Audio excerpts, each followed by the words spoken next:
Well, the thing about that one was that I wasn't even aiming for the net. That's the part that hurt. And then all of a sudden, when I saw the puck ricochet off the glass, and as he went over the red line and then over the blue line, and it was heading towards the net, I started to cheer for it, actually. I thought it was going to go in. And then it just veered off to the left a little bit. But really, that particular play there, all I was doing, and it was Arnie Brown, even he yelled shoot, and all I was trying to do is make sure it goes outside the blue line, you see. And what happened, I guess I must have shot too hard, and maybe because still trying for the goal, I missed. But it's something that I've said that I would accomplish in my career, and I don't think it'll rest until I'm able to. Eddie is still looking for his first goal in the National Hockey League, but the Rangers did beat the Leafs 2-1. 2 games remain, only 2. The Rangers locked with the Canadiens in a fight to the finish for 4th place. The final weekend, the Rangers faced Detroit at the Olympia. The Rangers had to win in order to stay alive, but they lost. It was all over. Not quite. That same night, Chicago beat Montreal at the Forum. There was still a slim thread of hope for the Rangers. The season would be decided the final day in the tightest NHL finish in history. To make the playoffs, the Rangers had to beat Detroit and score at least 5 more goals than the Canadiens would in their game against Chicago. It seemed an impossible task. If the Rangers did not win and score at least 5 goals, the Canadiens were home free. Sunday afternoon in New York, Rangers versus the Red Wings. Sink or swim. Gilbert goes in, shoots, scores! Gilbert at the 36-second mark of this first period, putting the Rangers on top by the score of 1-0. Arnie Brown and John Rattel picking up the assist, so the Rangers getting off quickly in their attempt to catch the Montreal Canadiens. Horton with the puck, drops to Eagers. Eagers carries along the boards, now stops, now shoots, scores! Jack Eagers, his second goal of the period, and this young man, since coming up from Omaha, has showed us quite a bit.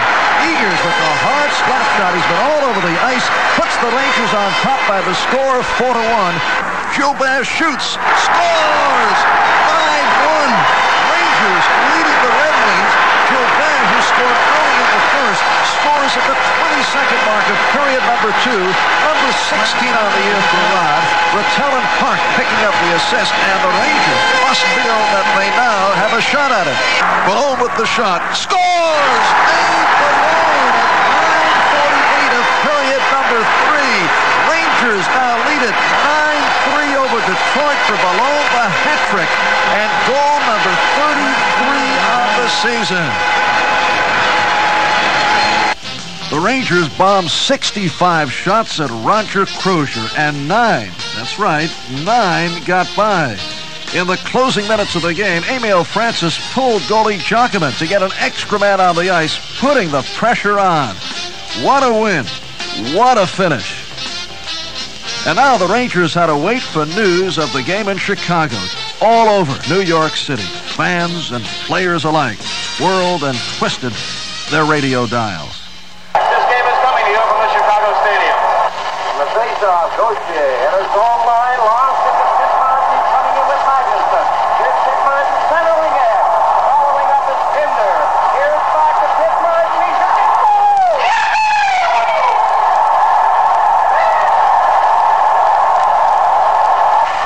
Chicago 4, Montreal 2. Coral getting it out to Kit Martin. He down Dennis Hall. Kit Martin going to get a goal. He scores! The Rangers had made it. When the score was about 5-2, I didn't listen to the balance of the game. So really, from that point on, I thought that we were okay. They'd pull their goalkeeper, of course, and when that happens, you can always score maybe 1 or 2. But I felt, let's say, reasonably secure that we were in. And I know that it's a happy day in the household of Emil Francis. Well, I'm particularly pleased, of course, for our players because they did go through quite an ordeal with the bad injuries we had over the past month. They gave us an effort all the way through, and of course, I'm very pleased for our fans who supported us so well all along. The Rangers had done it. They made it into 4th place and became the only National Hockey League team to qualify for the playoffs in each of the past 4 years. And now the playoffs for the biggest prize of all, the Stanley Cup, the hockey championship of the world.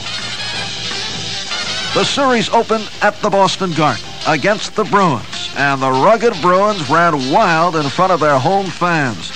The Rangers losing it 8-2. The next night in Boston, the Rangers held on longer, but they fell to the Bruins by the score of 5-3. The series came back to New York. This time, the Rangers were ready. No one, but no one, was going to run the Rangers out of the playoffs. A minute 20 gone by, first period, no score. Now the face comes in front, stick to side of the near side. Marquette then dumps it back behind the net. A battle behind the net. It is loose, sent to the far corner as Tkachuk grabs it to Sanderson along with Brown. And now a big pile up. Derek Sanderson on the bottom of the pile. Now Malone has wrestled a Boston play to the ice. It is very difficult to tell who's who at this point. Both squads have remained on their bench, and Fairburn and Westfall are holding each other away. The two linesmen having a tough time separating the principals. All right, so Malone and Sanderson have had it for the night. Neither club will be penalized as far as on the ice strength is concerned. And right now, Marcotte and Smith of Boston sit it out along with Brown and Tkachuk for 5 minutes apiece for fighting. Cross ice to Gilbert, cross the line. Rod, a lead pass for Eagles, goes in, shoots, save made, and a great one by Cheevers. Orr comes to the red line, he winds up and shoots, stick save made by Jockman. On the rebound, Hodge at the far side is checked by Rattel. Loose in the corner, a battle. Esposito works it free in front, but gets by Cashman, comes to the point, shot by Spear is in. And the Bruins lead by the score of 1-0. Taken by Hodge. Hodge clears out of the zone, but it's taken back by Joubert. Winds up, shoots, save made, and the rebound is put in. John Rattel took the rebound from the right side of Charlie Cheevers, and he has tied it at 1-1. Jockman shovels behind the net for Nielsen. He's chased by Westfall. Jimmy starts out, a pass on the stick of Tkachuk. Tkachuk to center ice with Fairburn on the right. Tkachuk to the Boston line, cuts to his left, still with the puck, shoots, goal!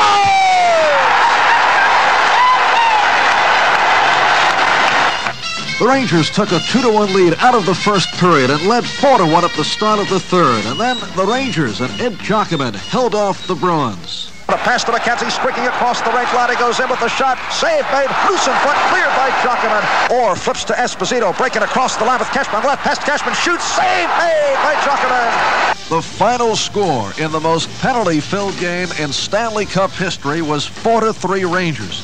In all, 174 minutes in penalty time. A busy night for referee John Ashley. The next night, the same two teams back again at the Garden for the fourth game of the series. Worked free by Gilbert, clears out of the zone, puts on the stick of Irvin to center ice, up to the Boston line with a shot. Stick to side by Johnston. Irvin after the rebound, centers for Rattel. Rattel cuts in front of it, shoots, goal! Rangers 2, Bruins nothing. The Rangers went on to win it 4-2. The series was tied at 2 games apiece. The Rangers had fought back. In Boston for the 5th game, the Rangers held the lead at the start of the third period. Things were looking mighty good to the New York Rangers. But a fellow named Phil Esposito started flying. He nailed a first and then a second goal, and the Bruins nursed their 3-2 lead to the end. Back at the Garden, the Bruins won the final game 4-1. It was all over for this year's Rangers. But what a year it had been, leading the league, then hampered by injuries, falling to 5th, but charging back. The Bruins, it should be said, went on to win the Stanley Cup, and the Rangers, with 2 victories over Boston, were the only club to beat them in the playoffs. Chicago and St. Louis both tumbled in 4 straight. Another New York Rangers season was in the books. A season that was all excitement. A season that will always be remembered. Perhaps a prelude for even better things to come.